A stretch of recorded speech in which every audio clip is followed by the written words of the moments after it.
আমরা নেক্সট পার্টে living things এবং নন লিভিং থিংসের মধ্যে ডিফারেন্স করব।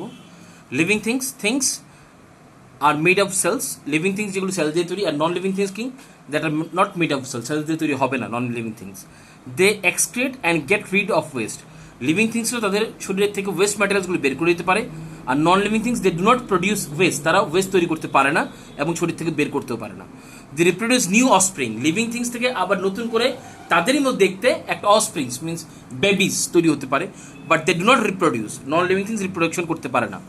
দে need food and air to stay alive. তাদের ফুড এবং এয়ারের দরকার পড়ে বেঁচে থাকার জন্য। আর নন লিভিং থিংসে they do not need food or air to stay alive. আর নন লিভিং থিংসে এরকম কোনো জিনিস দরকার পড়ে না। নাম্বার 5 হচ্ছে living things follow a cycle of growth and the final die. Living things হচ্ছে গ্রোথ এবং ডাই, একটা লাইফ সাইকেল ফলো করে। আর non living things do not grow or die. Non living থিংসের কোনো লাইফ সাইকেল নেই, সারা জীবন সেমই থাকে। এখন next environment. All living things depend on the surroundings for food, water and shelter. সব লিভিং থিংস কি তাদের আশপাশের সারাউন্ডিংসের উপর ডিপেন্ডেন্ট। কিসের জন্য? ফুডের জন্য, ওয়াটারের জন্য এবং শেল্টারের জন্য। ফুড মিন্স খাওয়া, ওয়াটার মিন্স জল, এবং শেল্টার মিন্স থাকার জায়গা। all that surrounds living things and affects their growth and development is called their environment. তাদের চারপাশে যে জিনিসটা আছে এবং যেটা নাকি তাদেরকে সাহায্য করে কি করতে, তাদের গ্রোথ হতে এবং তাদের ডেভেলপমেন্ট করতে, সেটি হচ্ছে আমাদের environment. Environ means to surrounding, surround means environ. Both living and non living things form the environment. Living এবং নন লিভিং থিংস দুটো মিলিয়ে এনভায়রনমেন্ট তৈরি করে। Thus we can say that the environment is made up of two parts of components. তাই আমরা বলতে পারি একটা এনভায়রনমেন্টে দুটো পার্ট থাকে, দুটো কম্পোনেন্ট থাকে, সেটা হচ্ছে biotic and abiotic. Living things such as plants and animals are called biotic component. Living থিংসের মধ্যে প্ল্যান্টস এবং অ্যানিমালস আছে যেগুলো আমরা বায়োটিক কম্পোনেন্টস বলি। আর non living things such as air, light, water, soil etcetera are called biotic components. ঠিক আছে। আর নন লিভিং থিংসের মধ্যে কি আছে? নন লিভিং আছে এয়ার আছে, লাইট আছে, ওয়াটার আছে, সয়েল অ্যান্ড টেম্পারেচার আছে, যেগুলোকে অ্যাবায়োটিক কম্পোনেন্টস পড়ে। বায়োটিক কম্পোনেন্টসের এখন ডেসক্রিপশন পড়বো। The word biotic means living. বায়োটিকের মানে হচ্ছে living. Biotic components are those that have life. Biotic components তাদেরকে বলো যাদের নাকি লাইফ আছে, জীবন আছে। প্ল্যান্টস, অ্যানিমালস, স্ক্যাভেঞ্জার্স আর ডিকম্পোজার্স আর বায়োটিক কম্পোনেন্ট। বায়োটিক কম্পোনেন্টের মধ্যে কারা কারা পড়ে? প্ল্যান্টস আছে, অ্যানিমালস আছে, স্ক্যাভেঞ্জার্স এবং ডিকম্পোজার্স আছে। এগুলো হচ্ছে আমাদের বায়োটিক কম্পোনেন্টস। এখন next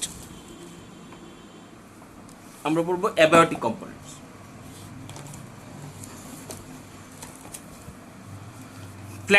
Most plants have green leaves.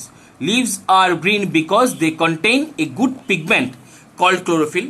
এখন ম্যাক্সিমাম যে প্ল্যান্টস হয় গ্রিন কালার হয়, এবং কেন গ্রিন কালার হয়? বিকজ তাদের শরীর, তাদের লিভসের মধ্যে লিভসগুলো গ্রিন হয়। কেন কি? কারণ লিভসের মধ্যে একদম গ্রিন কালার পিগমেন্ট থাকে। ওই পিগমেন্টের নাম হচ্ছে chlorophyll. Chlorophyll gives plants the special ability to make their food using light, water and carbon dioxide. Chlorophyll কি করে? ক্লোরোফিল তাদেরকে সাহায্য করে যে প্ল্যান্টসের নিজেদের খাওয়া নিজে তৈরি করার জন্য। কিসের উপস্থিতিতে? লাইট, ওয়াটার এবং কার্বন ডাইঅক্সাইডের উপস্থিতিতে। The process by which green plants make their food using carbon dioxide and water in the presence of light and chlorophyll is called photosynthesis. The process by which, একটা process, যে প্রসেসে green plants তাদের খাওয়া তৈরি করে using কি use করে? Carbon dioxide use করে, ওয়াটার ইউজ করে, ইন দ্য প্রেজেন্স অফ লাইটের প্রেজেন্স এবং ক্লোরোফিলের প্রেজেন্সে তাদের আমরা ফটোসিনথেসিস বলবো। ফটোসিনথেসিস মানে ফটো মিন্স লাইট আর সিনথেসিস মিন্স প্রোডাকশন। ঠিক আছে। নেক্সট হচ্ছে animals. Animals cannot make their own food. Many animals নিজেদের খাওয়া নিজে তৈরি করতে পারে না, as green plants do. Thus they are called heterotrophs. এনিমালসটা প্ল্যান্টসের মধ্যে খাওয়া তৈরি করতে পারে না, যার কারণে তাদের কি করতে হয়? তাদের ডিপেন্ড করতে হয় প্ল্যান্টসের উপরে, তাই তাদেরকে আমরা হেটারোট্রফস বলি। Both animals and plants need substances called nutrients in order to grow. এখন প্ল্যান্টস বলো অথবা অ্যানিমালস বলো, সবারই কি জিনিসের দরকার? নিউট্রিয়েন্টসের দরকার যদি গ্রো করতে হয়। Plants absorb nutrients such as nitrogen, phosphorus and calcium from the soil. Plant যে নিউট্রিয়েন্টসগুলো কালেক্ট করে সেগুলো কি? সয়েল থেকে কালেক্ট করে, যেমন কি নাইট্রোজেন আছে, ফসফরাস আছে এবং ক্যালসিয়াম আছে। আর then this nutrients enter the bodies of animals when they eat plants of or the flesh of other animals. আর এই নিউট্রিয়েন্টসগুলি মানুষের শরীরে বা অ্যানিমালসের শরীরে ঢুকে যখন তারা প্ল্যান্ট যেতে খাওয়া খায় বা অ্যানিমালস খায়। After these plants and animals die, their bodies decompose and nutrients are returned to the soil. এরপরে যখন ওই অ্যানিমালসগুলো মারা যায় তখন তাদের বডি ডিকম্পোজ হয়। ডিকম্পোজ হলে পরে কি হবে? ওই নিউট্রিয়েন্টসগুলো আবার সেগুলো তাদের শরীরে চলে যাচ্ছে। Scavengers and decomposers, some organisms feed on the bodies of dead plants and animals and release the nutrients trapped inside them. Scavenger এবং decomposers কাকে বলে? কিছু কিছু অর্গানিজম আছে যেগুলি feed on bodies of dead plants animal, মৃত plants এবং অ্যানিমালসের বডির মধ্যে যায় and release the nutrient trapped inside the, এবং তারা কী করে নিউট্রিয়েন্টস রিলিজ করে যেগুলোকে ওই মৃত ব্যক্তির বা মৃত অ্যানিমালসের শরীরের মধ্যে যেগুলো আছে ওগুলোকে তারা রিলিজ করে। Animals that fed on the dead bodies of other plants are called scavengers. যেই অ্যানিমালসরা নাকি ডেড বডিজ অফ আদার অ্যানিমালসের ডেড বডির মধ্যে বাসা বাঁধে থাকে তাদেরকে আমরা স্ক্যাভেঞ্জার্স বলবো। ফর এক্সাম্পল হাইনা এবং ভালচার বাসা বাঁধানো থাকে, ফেড বলতে ওই মৃত জিনিসগুলো খেয়ে বাঁচে, তারা হচ্ছে আমাদের scavengers. Tiny organisms that feed on the remain of the dead plants and animals to break them down into simple substance are called decomposers. আবার টাইনি অর্গানিজমস কি, যেগুলো কি ওই বডিটার মধ্যে থাকে, ডেড বডির মধ্যে থাকবে এবং থেকে সে ওটাকে সিম্পল সাবস্টেন্সে কনভার্ট করবে, ভেঙে ব্রেক ডাউন করে, সেগুলো হচ্ছে আমাদের ডিকম্পোজ। দেখো স্ক্যাভেঞ্জার এবং ডিকম্পোজার মধ্যে ডিফারেন্স কি? স্ক্যাভেঞ্জার্স কারা, যারা নাকি মৃত জিনিস খাচ্ছে, ওটার মধ্যে থাকতে হবে না তাদের। আর ডিকম্পোজার্স কি, যারা মৃত জিনিসটার মধ্যে থেকে ওইটাকে ব্রেক ডাউন করে। স্ক্যাভেঞ্জার্স পুরোপুরি খেয়ে ফেলছে, ওটা ব্রেক ডাউন করার দরকার নেই, কিন্তু আর ডিকম্পোজ যারা হচ্ছে ওইটার মধ্যে থেকে তারা ব্রেক ডাউন করছে জিনিসটাকে, সেটা হচ্ছে আমাদের decomposers. Bacteria, fungi are common ডিকম্পোজার্স।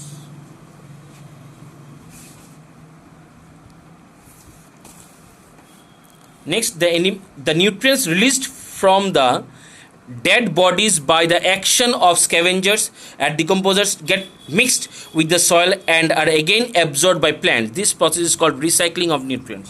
Now, the nutrients released from the dead bodies by the action of scavengers decomposers. এখন scavengers এবং decomposers অ্যাকশনের ফলে কিসের উপর, ডেড বডিজের উপরে এই নিউট্রিয়েন্টসগুলো মিক্সড আপ, সয়েলের সঙ্গে মিক্সড আপ হয়ে যায় and again absorb by the plants. এবং ওই নিউট্রিয়েন্টসগুলো সয়েলের সঙ্গে যখন মিক্সড আপ হয়ে যাচ্ছে তখন আবার ওগুলো কারা নিচ্ছে, প্ল্যান্টসরা নিয়ে নিচ্ছে।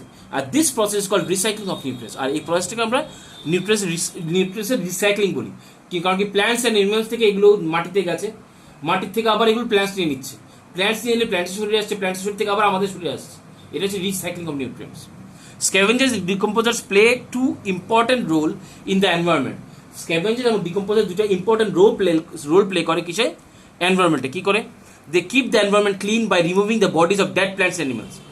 তারা কি করে, এনভায়রনমেন্টে পরিষ্কার পরিচ্ছন্ন রাখার চেষ্টা করে এই ডেড বডিজগুলোকে, ডেড প্ল্যান্টস অ্যানিমালসকে রিমুভ করে। They help in the recycling of nutrients in the environment. তারা এনভায়রনমেন্টের রিসাইক্লিং করতে, নিউট্রিয়েন্টসের রিসাইক্লিং করতে এনভায়রনমেন্টের মধ্যে এটা খুব একটা গুরুত্বপূর্ণ ভূমিকা পালন করে। They help in the recycling of nutrients in the এনভায়রনমেন্টের মধ্যে নিউট্রিয়েন্টসগুলো আবার ফিরিয়ে আনার জন্য একটা বিশাল বড় পার্ট প্লে করে। ইন্টারাকশনস এবং biotic components. Plants animals depend on each other for various needs. এখন বায়োটিক কম্পোনেন্টসের মধ্যে ইন্টারাকশন, যে লিভিং থিংসগুলো যেগুলো সবাই একজনের সঙ্গে একজন রিলেটেড। কী করে? Animals mainly depend on plants for food and shelter. Animals সাধারণত কি প্ল্যান্টসের উপর ডিপেন্ড কিছুর জন্য, ফুড এবং শেল্টারের জন্য। Animals in turn help plants by pollinating flowers, dispersing of seeds. আবার animals কি করে প্ল্যান্টসকে সাহায্য করছে? pollinating flowers, pollinations, যার ফলে নাকি একটা গাছ থেকে আরেকটা গাছ হবে, বীজ তৈরি হবে, ওটা কিসের ফলে? পলিনেশনের ফলে।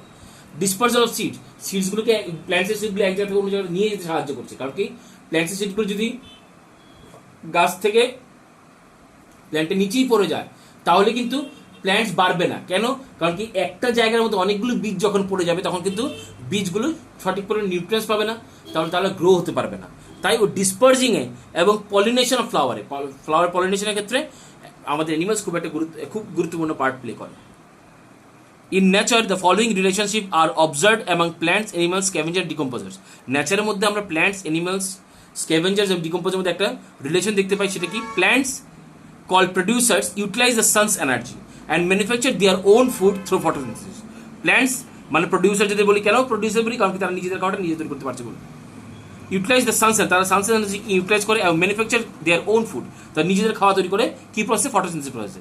Second, herbivores called primary consumers. Herbivores মানে কি? প্রাইমারি কনজিউমার মানে যে নাকি ডাইরেক্টলি প্ল্যান্টকে খাচ্ছে। Herbivores such as rabbits and deer feed on plants. Herbivore যেমন ডিয়ার আছে, এরপর র্যাবিট, তারা ডাইরেক্টলি প্ল্যান্টটাকে খায়।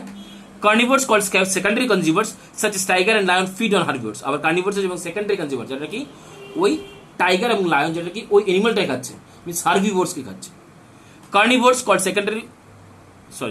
omnivore called secondary consumers such as human beings and bear feed on both plants as well as the flesh of other animals.